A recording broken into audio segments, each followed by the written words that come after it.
Small businesses in the U.S. account for more than 75% of all jobs. Unfortunately, with the heavy hand of federal, state, city, and county regulations, the small business owners of America are finding it more challenging than ever to survive, much less thrive.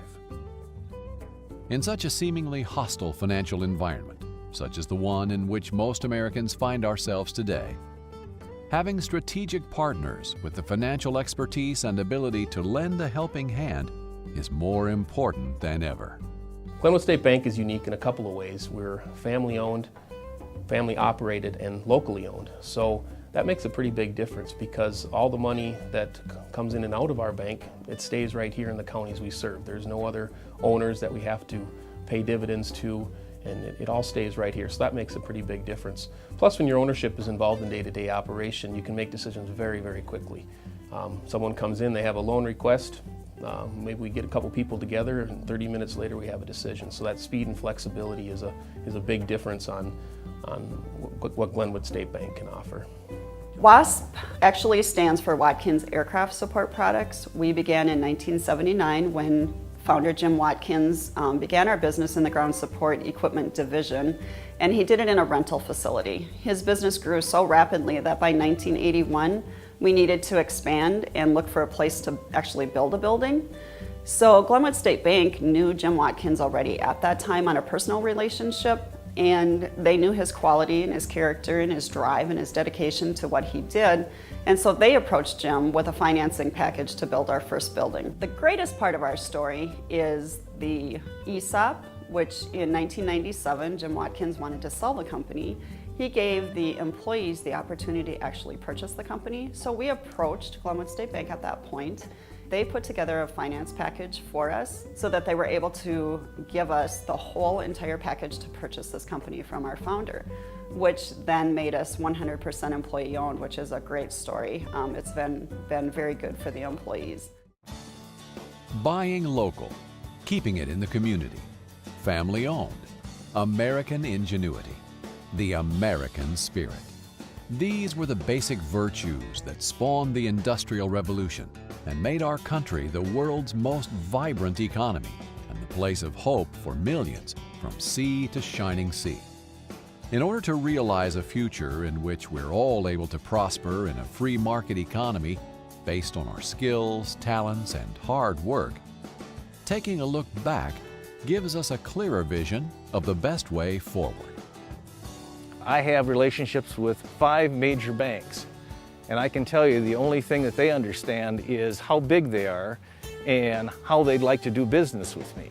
But they'd like to invest my money before they lend me money. I've never heard that out of a community bank. Community banks don't operate that way. They try to figure out how they work with entrepreneurs to create wealth. I've been with Glenwood State Bank, I think probably since we were in the community. In December of 1987, we went from having 20 employees to 40 employees. The following year we had 60, the following year we had 80. When I sold out in June of 2007, there were over 1,000 new jobs that were created from the time we started that in 1980 till 2007. This is a town of 2,500 people, so it's a fairly significant thing as far as entrepreneurship. In the age of the American jobs-killing global economy, there's a growing concerted effort among traditional community banks to be the catalyst for local, sustainable economic growth that our communities need. Though the regulatory burdens are here and need to be complied with in order to stay in business, there are yet banks in our country that still believe in and operate according to the core traditional values that made this nation great. As we've worked with customers and seen them go through, the good times and the slowdowns in their economies and slowdowns in their industries, our success depends on our community and its success. We're like partners with the relationships we have with our customers, and we do everything we can to work with them and work them through those difficult times. There certainly are differences between banks, and I believe all banks serve a purpose and there's no right or wrong. However, our model is such that we are focused on the community. And I think the big difference between a community bank and a mega bank, if you want to use that term, is the ownership structure. We're locally owned and it's a family-owned operation, and so the profits aren't as important. The community is what's important. We live in this community, we go to church with these people, we're sitting alongside them at Little League baseball games, and we just really want to be able to, make this place the best place it can be, to live, work, play, and spend the rest of their lives. And so that's the focus. And when that's your focus, it's not a quarterly profit, it's not a what's my stock price for the day. It's purely about how can we make this community the best it can be. And our philosophy is if we're doing that and making the community the best it can be, the profits will take care of themselves. So be selfless, give of ourselves, give back to the community, make them number one. Take some risks and chances that maybe you wouldn't do normally. And when you do those things, like I said, the profits will just take care of themselves. Don't worry about that. To learn more about Glenwood State Bank, call them at 320-634-5111 or visit their website at www.glenwoodstate.com.